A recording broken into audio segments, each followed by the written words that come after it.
Yo tout le monde, c'est Nvad et aujourd'hui on se retrouve pour une nouvelle vidéo tuto comment router un Sony Xperia E5 F3311 ou 3313.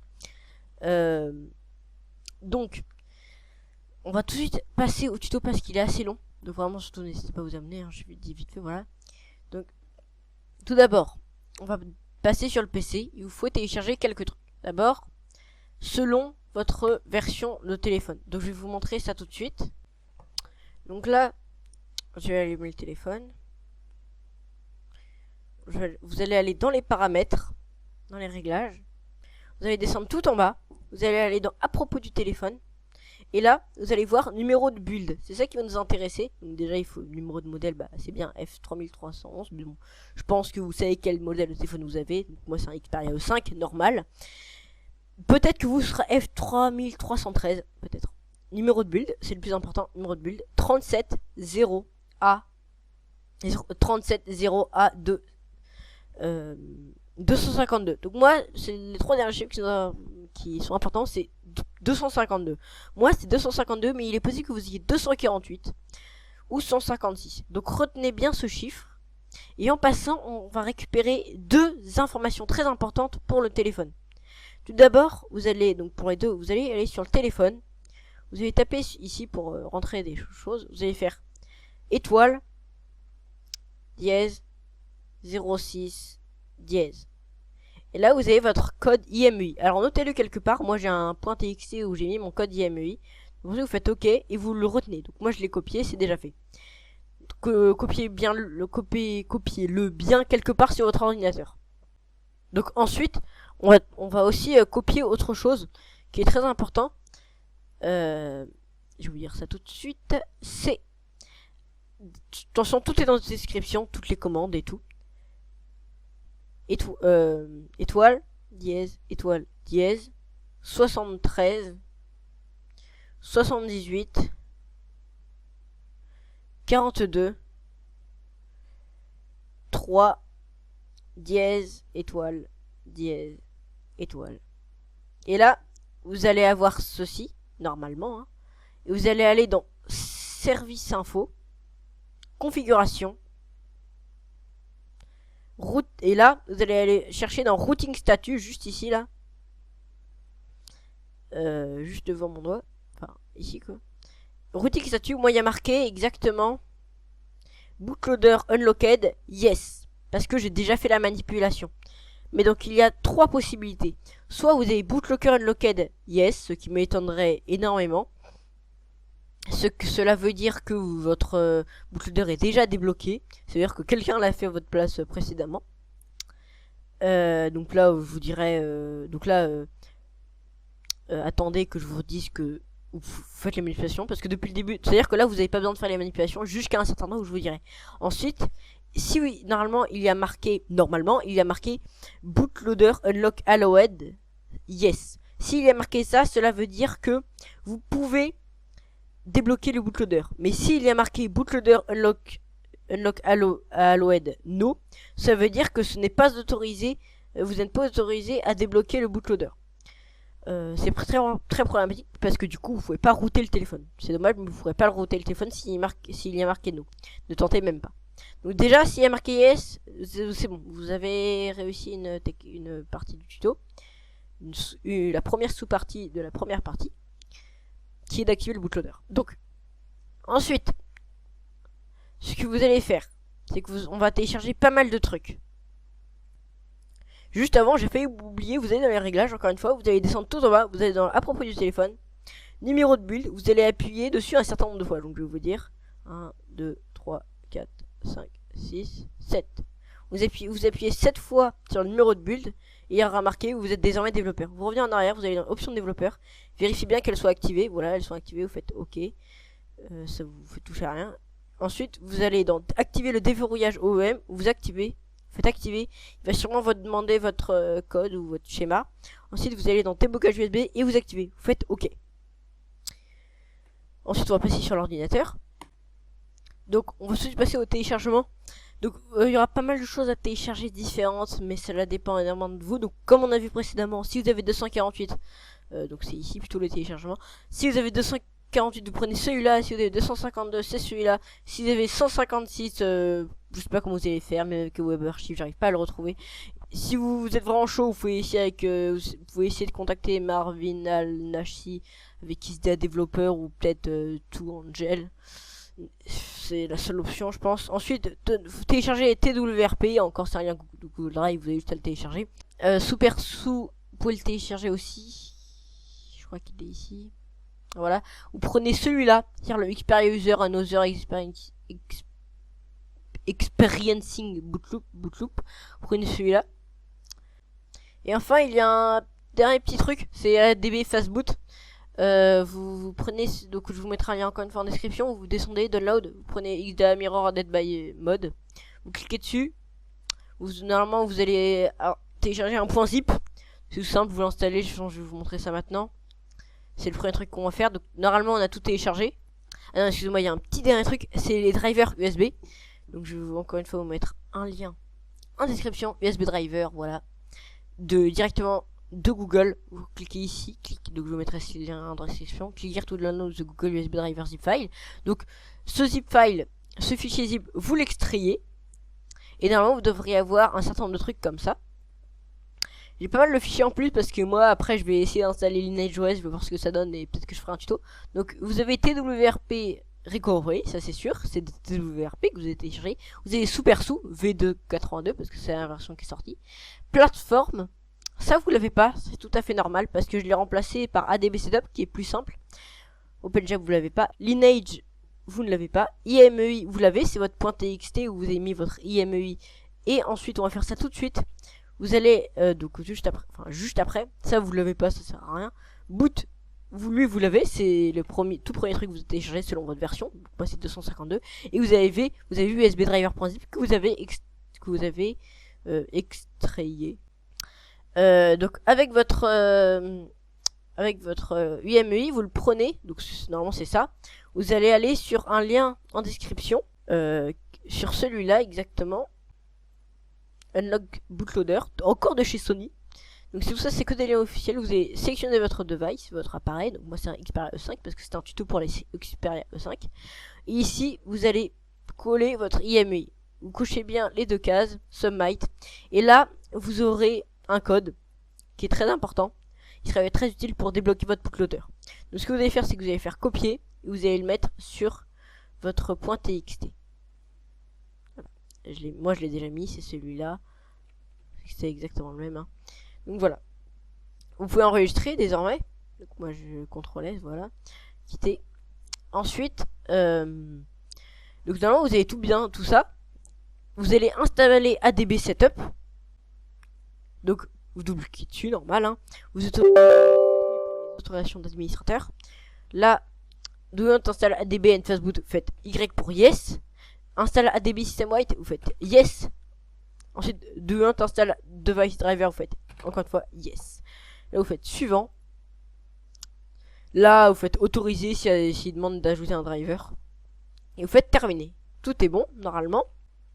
Donc, pour vous libérer des fenêtres, vous pouvez fermer celle-ci. Une fois que c'est fait, on va transférer pas mal de fichiers sur le téléphone, sur le Xperia. Donc vous branchez tout simplement. Voilà. Ensuite, débogage USB connecté. Ensuite, là vous allez ici, il y a marqué recharge par USB. Vous appuyez dessus. Vous faites transfert des fichiers. Donc là normalement les transferts de fichiers c'est calé. Enfin, on va le faire maintenant. Alors si ça ne marche pas du premier coup, tentez, réessayez, débrancher, remettez quoi tout simplement. Il y a le... Ah, excusez-moi, j'ai oublié un dernier truc. Un petit dernier lien qu'il faut absolument faire. Donc là, ça s'appelle No Verity OPT Encrypt All Version. Donc là, vous descendez, c'est tout en bas. Et là, vous prenez le V3 dans Direct Mirror. Vous allez tout simplement le télécharger. Hein. C'est un zip file. C'est un fichier zip. Donc on peut quitter l'onglet. Hein. Donc là, le transfert ne va pas marcher. C'est un problème d'autorisation, hein, je ne sais pas, mais de toute façon, ne vous inquiétez pas. Hein. Ce n'est pas trop grave, on pourra le faire plus tard, hein, avec tout simplement... Avec tout simplement TWRP. Donc ce que l'on va faire maintenant, c'est allez dans C2.adb. Normalement, vous avez tout ça, tout simplement parce que vous avez installé récemment l'autre. Enfin, récemment installé justement ADB Setup. Donc, normalement, vous n'avez ni boot IMG ni recovery IMG. Donc, on va les copier tout de suite. Vous prenez boot E5, magisk.img et twrp recovery E5 IMG. Et vous les mettez dans ADB. Le magisk, vous le renommez en boot.img et le twrp, vous le renommez en recovery.img. Voilà, tout simplement. Vous allez ouvrir un CMD en tapant CMD là-haut, tout simplement. Et ensuite, avec le CMD que vous voyez normalement, oui, voilà. Vous tapez ADB device. Voilà, il cherche. Voilà. Donc là, il y a marqué RRG. Voilà. S'il y a marqué unautorisé, ça veut dire que normalement, il y a un petit truc qui apparaît sur votre téléphone. Donc déjà, ce qui est cool, c'est que votre téléphone est détecté, mais mais ADB n'a pas le droit d'accéder au téléphone. Pour ce faire, ce que vous allez tout simplement autoriser en cliquant sur autoriser. Je vais vous montrer ça tout de suite. Voilà. Il y a marqué autoriser le débogage USB. Donc là, je vais toujours autoriser pour cet ordinateur. Je vais faire OK. Et là, c'est bon. Si je refais la commande sur le CMD, il va me dire que c'est autorisé. Voilà, c'est marqué device, c'est-à-dire que c'est autorisé. Donc ensuite, on va rebooter le téléphone en bootloader, c'est-à-dire que ça va nous permettre de flasher, ça va nous permettre de activer le bootloader en fait. On va aller dans le fastboot pour activer le bootloader. Pour ce faire, vous allez sur CMD et vous tapez, enfin je vous mettrai la commande en description, ADB reboot bootloader. Vous faites entrer et là votre téléphone va entre guillemets redémarrer en mode fastboot. Là vous avez entendu avec Windows les deux bruits. Caméra, voilà. Là, petite loupiote bleue, écran allumé mais tout noir, ça veut dire que vous êtes en mode fastboot. Voilà. Ensuite, on va mettre à jour les drivers, partie assez compliquée, parce que ça dépend vraiment des personnes. Parfois ça marche, parfois ça marche pas. Donc, ce que vous allez faire, c'est chercher gestionnaire de périphériques, voilà. Normalement, vous verrez ici, dans Android Device, S1, Fastboot, quelque chose, en tout cas un nom assez spécial. Vous allez faire clic droit, mettre à jour le pilote, parcourir mon ordinateur à la recherche du logiciel le pilote. Et donc là, vous allez chercher le dossier de USB driver. Donc moi c'est ce PC, document, enfin je connais pas, je sais où c'est dans le dossier, dans le disque E, bibliothèque, document, route, F, 3311, USB driver.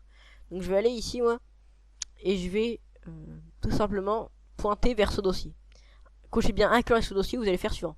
Si il y a marqué Windows n'a pas pu installer votre... Donc soit il y a marqué c'est bon, Windows a mis à jour, et même que ici il y a bien marqué Android Bootloader Interface, c'est-à-dire que c'est bon. Vous pouvez faire fermer, c'est bon. Mais si il y a marqué Windows n'a pas pu installer votre Android Bootloader Interface, vous faites fermer. Là vous allez faire action, ajouter un matériel d'ancienne génération, vous allez faire suivant. Réfléchissez pas, en fait c'est juste parce que quand vous faites installer et qu'il n'arrive pas à installer, ça supprime le driver après. Sauf que quand on fait ça, ça garde le driver, mais il sert à rien. C'est assez compliqué à expliquer, mais moi je me comprends et j'ai réussi à fonctionner comme ça. Donc là, vous cochez bien la deuxième bulle. Faites Android Device. Là, là normalement il y a rien. Normalement il y a rien, c'est parce que moi je l'ai déjà fait. Parcourir. Vous attendez. Ensuite, vous allez justement ici. Donc moi c'est ici tout simplement, c'est dans document route F3311 USB driver. Donc vous retournez ici justement et vous pointez vers le win usb.inf. Donc vous prenez ici, vous faites ouvrir, vous faites OK, et là normalement il y a ces trois là qui vont apparaître. Vous prenez le bootloader interface et là vous faites suivant, terminé. Normalement là vous voyez un Android Bootloader Interface avec un petit panneau pour dire qu'il ne marche pas. C'est tout à fait normal. Maintenant vous allez le désinstaller. Vous cochez surtout pas supprimer le pilote pour ce périphérique. Comme ça en fait on a installé le pilote pour le périphérique sans le périphérique. Et c'était ça qu'on voulait faire. Comme ça ici on peut faire mettre à jour. Donc ça c'est votre téléphone. On peut faire mettre à jour, parcourir mon ordinateur à la recherche du dossier. Là, vous allez faire choisir parmi une liste de pilotes disponibles. Et là, vous verrez Android Bootloader Interface. Donc là, j'en ai deux parce que je l'ai installé deux fois. Mais vous pouvez prendre ces deux-là. Et là, ça va marcher. Vous allez faire oui. Et là, il y aura marqué Windows a mis à jour vos pilotes. Ça, c'est pour forcer la mise à jour d'un pilote. Donc là, on a fait une partie assez compliquée qui dépend un peu des personnes. Bravo, vous avez réussi. Donc ensuite, on va faire différentes commandes assez importantes. Tout d'abord, on va vérifier que votre téléphone est bien encore détecté. Donc, on va plus utiliser la commande ADB parce qu'ADB, c'est quand votre téléphone est allumé. Comme là, on est en mode fastboot, on va utiliser fastboot justement. Fastboot device, là, il y a bien marqué fastboot pour dire qu'il est bien détecté. Ça, c'est votre téléphone en fait. Donc là, on a presque fini la grande première étape qui est de débloquer le bootloader en mettant cette commande. Une fois qu'on aura fait ça, ce sera fini. Vous mettez cette commande. Et à la place de insert your unlock code, justement, on va insérer notre unlock code. Qui est... je vais vous montrer ça tout de suite. Dans le point TXT que j'avais mis, c'est celui-là. C'est celui qu'il y a juste en dessous. Celui-là, c'est mon IEMEI. Et celui-là, c'est celui qu'on a mis dans le site de Sony. Et il nous a généré une chaîne de caractères, donc c'est ça. Vous la prenez, vous faites CTRL-C. Ensuite, vous allez sur le CMD, vous faites clic droit pour le coller. Vous faites entrée. Là, il y aura marqué success. Moi, ça marque failed. Justement, remote not necessary parce que ce n'est pas nécessaire. C'est déjà fait. Donc, voilà. Une fois que ceci est fait, vous avez réussi la première étape, la grande première étape qui est de débloquer le bootloader. On peut tout fermer et vous allez redémarrer le téléphone. Tout simplement, ce qu'on fait, on va quitter le fastboot en débranchant l'USB. Là, le téléphone s'éteint. On va la rallumer en appuyant longtemps sur le bouton power. Voilà, il s'allume. On attend le temps qu'il se mette en place parce qu'on a quand même modifié une option importante du boot menu. Entre guillemets, j'utilise le mot boot menu, mais c'est le boot tout simplement. Donc c'est normal qu'il prenne un peu plus de temps. Je fais une ellipse. Il va prendre il va prendre à peu près 1 minute. C'est bon, il a fini de se redémarrer tout simplement. On va vérifier que le boot menu c'est bien débloqué tout simplement. On va faire la même commande que tout à l'heure. On va aller dans téléphone. Et ici on va marquer une chaîne de caractères très spéciale que vous connaissez sûrement. Parce qu'on l'a mis tout à l'heure. C'est c'est étoile dièse pour le premier. Ensuite 7378 7378. Ensuite 423 423 et enfin dièse étoile. Voilà, j'espère que vous avez bien vu. Tout ça est en description. Ensuite service info, configuration, et ensuite juste là routing statut, bootloader unlocked, yes. Donc là ça veut dire que c'est bon. Vous pouvez fermer. On va rebrancher le téléphone au PC, donc avec le... On retourne dans l'explorateur des fichiers. Comme tout à l'heure, on va dans C2.adb. Ensuite, on va ouvrir le CMD ici. Voilà. On va faire ADB device pour voir s'il est détecté. Là, il y a bien marqué device, ça veut dire qu'il y a déjà les autorisations. S'il y a marqué unautorised, débloquer, déverrouiller votre téléphone pour voir s'il n'y a pas encore le message. Faites bien autoriser le débogage. J'ai fait cocher toujours dire oui pour cet appareil en gros. Donc c'est pour ça que là j'ai pas besoin de le refaire, mais donc vous il y aura peut-être besoin de le refaire. Donc là, une fois que vous avez mis cette commande pour vérifier que c'était bien connecté, vous allez mettre ADB reboot bootloader. Ceci va relancer le téléphone en mode fast boot. Donc je vais faire ça. Là vous le voyez, encore bleu et écran allumé mais tout noir. Donc là on est en mode fast boot. C'est pour ça que si je fais tout simplement voilà, c'est pour ça que si je fais tout simplement ADB device, il ne le trouve pas, mais si je fais fast boot devices, il le trouve. Donc ça, c'est à dire que le téléphone est bien détecté. Ensuite, précédemment, on avait mis le boot.img. Normalement, hein, vous avez mis ici boot.img et recovery.img que vous avez c'est des fichiers que vous avez renommés précédemment. Boot.img qui correspond à Magisk et recovery.mg qui correspond à TWRP. Là, vous allez dans ADB, vous allez copier cette commande, fastboot, flash, boot, boot.img. Vous allez faire entrer. Voilà, vous attendez. Ça prend un certain temps. Là, comme vous pouvez voir, il y a des petites lignes sur le téléphone.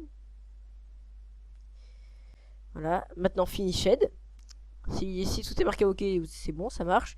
Ensuite, on va faire une seconde commande, encore une fois dans la description. Je pense que je le répète un peu trop, mais bon, c'est toujours mieux de le répéter. Là, c'est la commande fastboot, flash, recovery.img. Vous allez faire entrer. Encore une fois, il y a des petites lignes sur le téléphone. Et donc là, c'est bon.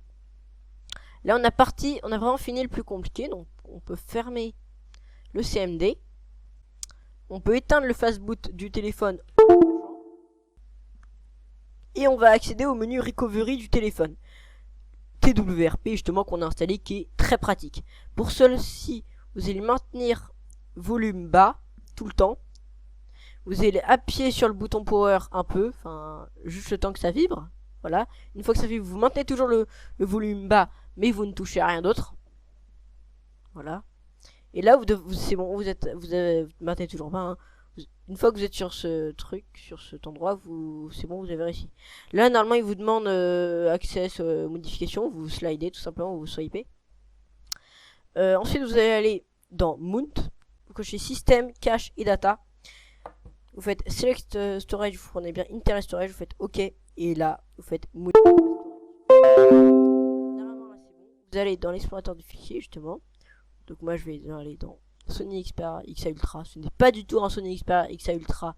C'est un Sony Xperia 5, mais c'est pour le driver, je pense. Là, vous avez accès au fichier du téléphone. Donc moi, je vais revenir vite fait en arrière pour choper sous perçu, très important. Nos vérités OPT encrypt, très important. Vous faites CTRL-C de tout ça pour copier. Et vous allez dans Download. Vous allez faire coller. Voilà, c'est bon, on a les autorisations cette fois-ci. Maintenant, une fois que vous avez collé ces 3 fichiers, bah c'est parfait, vous avez fait une étape en plus. Donc je reviens derrière comme ça, vous verrez pas d'écran noir. Sur le téléphone, oui c'est éteint. Je swipe pour débloquer et faire unmute. Donc là c'est bon, on a transféré les fichiers principaux sur le téléphone. Une fois qu'on a fait ça, on revient en arrière en appuyant sur la flèche. On appuie sur wipe, très important. Ne faites surtout pas swipe to factory reset. Ne faites surtout pas ça. Faites advanced wipe. Là, vous cochez bien Dalvik Art Cache, Cache et Data. C'est très important de faire tout ça. Vous cochez bien les 3. Sinon, il y aura très certainement des problèmes. Et donc, une fois que vous avez fait ça, vous allez faire swipe to wipe. Donc, vous glissez pour wipe. Une fois que vous avez fait ça, vous faites back. Ce serait important, vous faites back, vous faites surtout pas reboot système maintenant en tout cas. Ensuite vous revenez en arrière. Ensuite vous allez faire install. Vous allez dans select storage, vous prenez bien évidemment Internet Storage, ok si c'est pas déjà fait. Vous allez ensuite dans download, parce que c'est là où on a mis nos fichiers. Vous allez prendre d'abord, je sais pas si c'est très important, mais moi je fais comme ça je suis sûr que ça marche.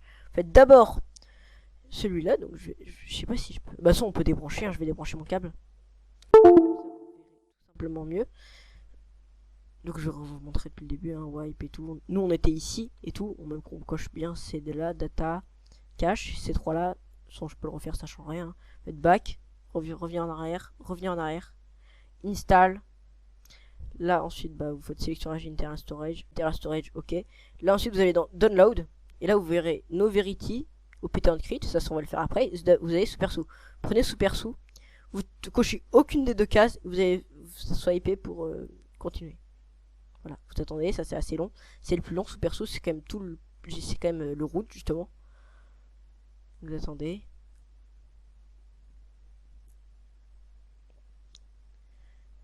On est parti. On est parti.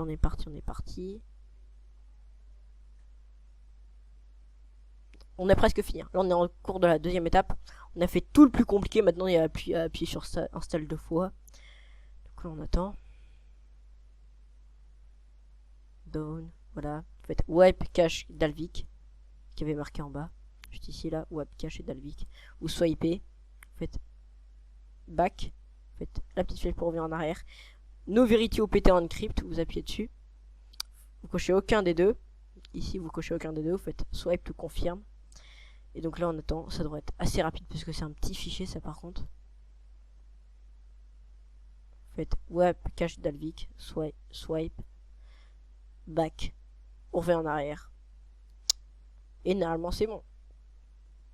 On va faire reboot, power off. Voilà, vous avez fait le plus compliqué. Vous avez fini en soi, vous avez juste à rallumer. Alors je précise, hein, je ne suis en aucun cas responsable du brick de votre téléphone. Si vous n'avez plus à le rallumer, j'ai presque envie de dire c'est vous qui avez mal suivi le tuto, vous avez eu un problème, vous avez pris la mauvaise image, vous n'avez pas activé le OEM ni le débogage USB. Donc la première fois aussi, c'est normal que ça prenne du temps, que ça s'éteigne, ça se rallume. Laissez vraiment, c'est très important. Là, vous ne touchez à rien. C'est très important, vous ne touchez à rien. Donc moi, là, ça doit prendre ça va prendre, je sais pas moi, 5-10 minutes. Peut-être même pas, je ne sais pas, je me souviens plus trop du temps. J'ai pas calculé, mais ne vous inquiétez pas, ça va prendre du temps, c'est tout à fait normal. Et une fois que c'est fini, je vous retrouve après pour vous dire bravo. Donc là, on passe déjà au message suivant où il y a marqué démarrage d'Android. Il y a marqué optimisation de l'application 25/44. Donc là, vous attendez que ça aille jusqu'à 44 tout simplement. Si le focus veut bien se faire. Surtout la luminosité qui est pas bonne, j'ai l'impression. Ouais, c'est la luminosité. Donc là, il y a marqué démarrage d'Android. Vous attendez tout simplement. C'est bon, le chargement est fini. J'ai accès au téléphone, voilà, données mobiles et tout, on s'en fiche. Voilà, le vieux logo Play Store, bien évidemment. Comme vous pouvez voir, Supersu est installé. Une des preuves que ça a marché. Donc là, on se retrouve sur le téléphone pour installer Magisk. Donc on va le télécharger. Donc c'est la dernière chose à faire. Voilà. Donc on peut voir, il y a Supersu et tout.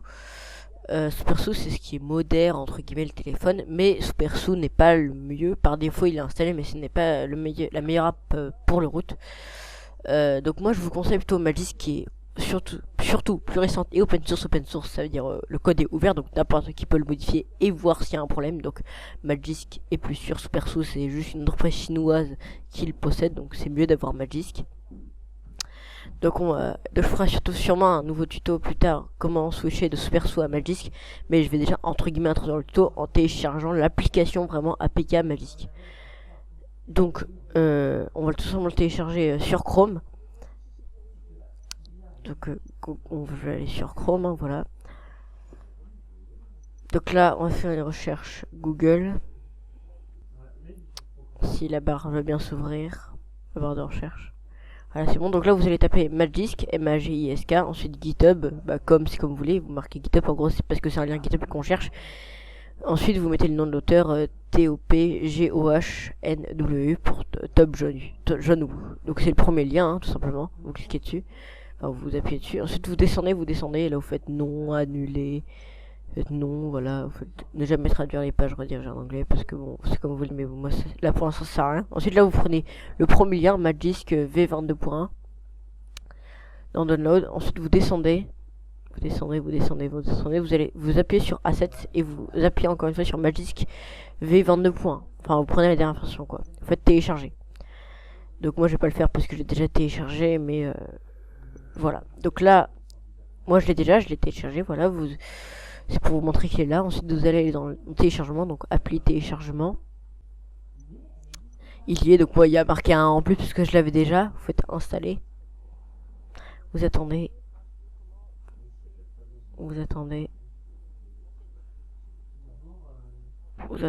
D'ailleurs, au fait, je vous conseille de suivre le tuto passé de Supersu à Magisk après s'il est sorti. Donc s'il n'est pas encore sorti, n'hésitez pas à vous abonner, comme ça vous pourrez voir la vidéo dans vos abonnements quand il sera sorti. Donc là, vous faites OK parce que c'est fini. Là, vous pouvez fermer. Voilà, j'ai enfin fermé. Donc là, on va passer sur le PC pour vous dire bravo et tout parce que vous avez enfin réussi, vraiment. Voilà, à plus. Bien, merci d'avoir regardé la vidéo. N'hésitez pas à vous abonner, à lâcher un like, à partager, comme d'habitude, vous connaissez. Et aussi, bravo hein, d'avoir enfin réussi à root votre téléphone. Alors, je ferai peut-être après un tuto comment installer Lineage OS Xperia. D'ailleurs, je vous dirai si c'est possible ou pas, parce que en soi, c'est pas une version officielle faite par LineageOS, par la team LineageOS. C'est vraiment fait par un gars lambda, donc c'est un peu une ROM non officielle, mais si elle marche, bah c'est mieux parce que c'est LineageOS justement. Donc voilà, je ferai peut-être une vidéo comment installer LineageOS. Donc ce sera un peu la même manip, hein. Faut juste au lieu de mettre boot.img de Magisk, et ben on va juste utiliser la ROM de LineageOS. Donc voilà, vraiment pensez à vous abonner, c'est giga important. Comme ça, bah mon nombre d'abonnés il augmente, hein, c'est logique. Voilà, je vous dis à une prochaine, hein. À une prochaine vidéo, salut.